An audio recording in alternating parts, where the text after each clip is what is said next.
Well, guys, I have an interesting one here. Just came in on my emails. My girlfriend and I were dating for 6 months. I thought things were going fine until this. My name is Derek. I'm 27 years old. So, here's my story of how I caught my girlfriend cheating. I called her from work to see how she was doing. I heard a voice in the background. She claimed it was the radio.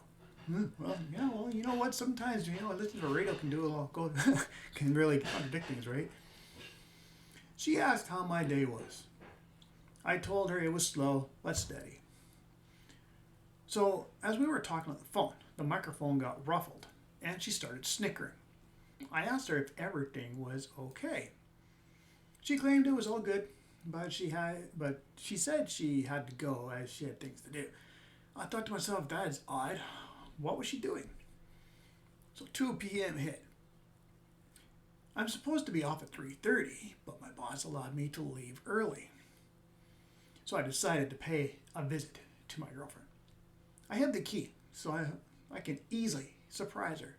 The front door was locked, so I used my key to get in. As I was walking by the couch, I see men's clothing on the couch arm, but I see her clothing on the floor. My anxiety was going up. What on earth is going on? So I quietly walked down the hallway. I heard her shower going. She never showers in the middle of the day, and the door was locked. It was locked and closed. So I gently turned the knob, and the door opened. So clearly, it wasn't officially locked. As I could see her in the shower with another guy, her legs wrapped around him, and I could hear her moaning. She was having shower SCX. Wonderful, eh? So instead of freaking out, I stood there for a minute and I thought, wait, the tap water is connected to the shower. So that means if I turn it on, she will get a cold shower. So I turned it and I hear her say, oh shit, cold water. She turned off the shower. I still did not say anything. He grabbed her and put her back in the same position as he started again. I heard her moan and say, do more. Finally, I spoke up and said, when you are done, we need to talk. And she screamed, WTF? What are you doing here? There is nothing going on here. I told her to get you both out of the shower right now. I waited in the living room, and she came out with a robe on. She sat beside me and claimed that she can explain everything. The guy told me that he didn't know she had a boyfriend. I told him to just leave. I was more interested in dealing with my girlfriend. He told her to not contact him ever again after this. I told her that I was hurt and that clearly I am not good enough for her. She claimed that I am, but she had a need that needed to be met. She said that she meant to wait for me, but he came onto her too strong and insisted they do it. She felt she couldn't turn him down. She told me it all started with him hitting on her in the kitchen. Go figure. Talking on the phone. Gets ruffled. Snickering. Yeah, okay. Yeah, really, it's the radio. Sure. And then when they went to sit on the couch, he was flirting with her and hitting on her even more.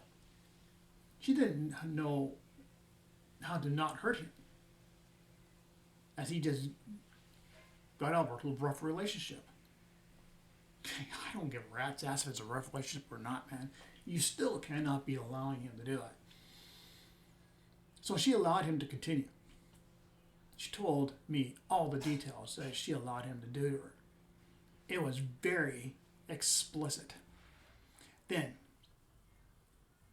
that was when he got her so turned on enough to where he stripped both of them down, laid her on the couch, and went all the way. Then he insisted they do it in the shower. She agreed. She did say she didn't expect me to show up. She tried to kiss me and hug me, but I turned her away and felt gross just sitting with her. So I told her, we can't continue. You cheated on me. She started crying and asked me for my forgiveness, and I let it be a runoff. I said, not a chance. Once a cheater, always a cheater. I told her to get dressed. I want her out as well. And to stay out of my life. I do not like cheaters. It's now been 4 weeks. She has texted me and told me that the guy won't talk to her and she wants me to reconsider. I told her to go to hell. Good call. I am single. I am staying single. Why can't people not cheat? If you're not happy, get out of the relationship. You know what, man? You're right. And that goes for males and females. If you're not happy, man, don't be doing the dirty deed, kissing or anything like that with someone else. You know, if you're not going to be happy, the best bet is to tell the spouse, hey, look, you know what? We have to go our own directions. I need a change. Physical change, mental change, whatever. You know what I mean? You know, you don't go around hurting people just to satisfy your own needs. You know, it's unacceptable. It really is. You know, like I've been cheated on with every single relationship except for my marriage. Okay, and it hurts. It really does hurt. You know, you figure you could trust a person until but this way, you actually caught her in the act. You know, just because not expecting you to be there, was going to give her enough time to be able to do something with another dude. Like, makes you wonder how long they've been screwing around for. You know what I mean? Like it's unacceptable, man. It really is. So, but I'm glad you did what you did. Because it's gonna give her a reality check that, when you care for someone, don't screw them around. If you're not gonna care for them, get the hell out when you can. Find something that you're gonna care about. Whether it's emotional, spiritual, sexual, anything. You just if you're not being satisfied by your spouse, get out and go find someone else. Then that spouse can go find someone that will be happy to be with them. So I keep on saying, I apologize, guys. It's a bad habit. So, anyways, I got to get going here. Make sure you guys subscribe, like, share, comment, and yeah. Good luck out there, you guys. If you have any kind of a story, let me know about it, and I will be glad to share it. All right, have a good one.